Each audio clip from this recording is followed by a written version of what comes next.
भोलेनाथ और माता सती की अमर प्रेम कथा।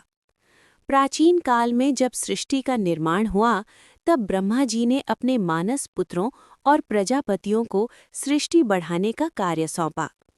इन्हीं में से एक थे दक्ष प्रजापति, जो बहुत शक्तिशाली और प्रतिष्ठित थे।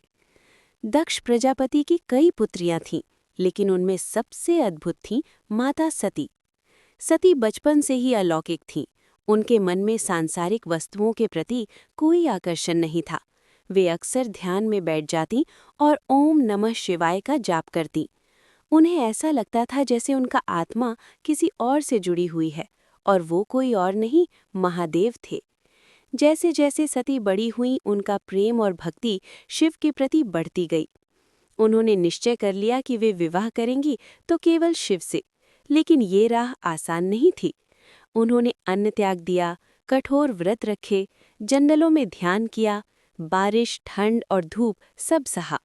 उनकी तपस्या इतनी प्रबल थी कि देवता भी चकित हो गए।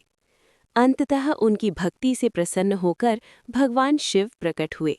शिव ने कहा, हे सती, तुम्हारी भक्ति ने मुझे प्रसन्न कर दिया है। मैं तुम्हें अपनी अर्धांगिनी के रूप में स्वीकार करता हूँ। जब ये समाचार दक्ष प्रजापति को मिला तो वे क्रोधित हो गए। उनके मन में अहंकार था। वे सोचते थे कि शिव भस्म लगाते हैं, शमशान में रहते हैं, साधारण वेश में रहते हैं। उन्हें लगा कि शिव उनकी पुत्री के योग्य नहीं है, लेकिन देवताओं और ब्रह्मा जी के समझाने पर उन्होंने विवाह स्वीकार किया। विवाह का दिन आया। ये कोई साधारण विवाह नहीं था, बल्कि ब्रह्मांड का सबसे अद्भुत मिलन था। देवता, ऋषि, गंधर्व सब उपस्थित थे। शिव बारात में भूत प्रेतों के साथ आए। सती ने पूरे प्रेम से शिव को वरण किया। ये विवाह प्रेम, तपस्या और भक्ति की जीत थी। विवाह के बाद सती और शिव कैलाश पर्वत पर रहने लगे। वहाँ का जीवन बहुत अलग था।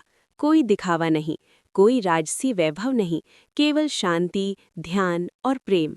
सती शिव की सेवा करती और शिव उन्हें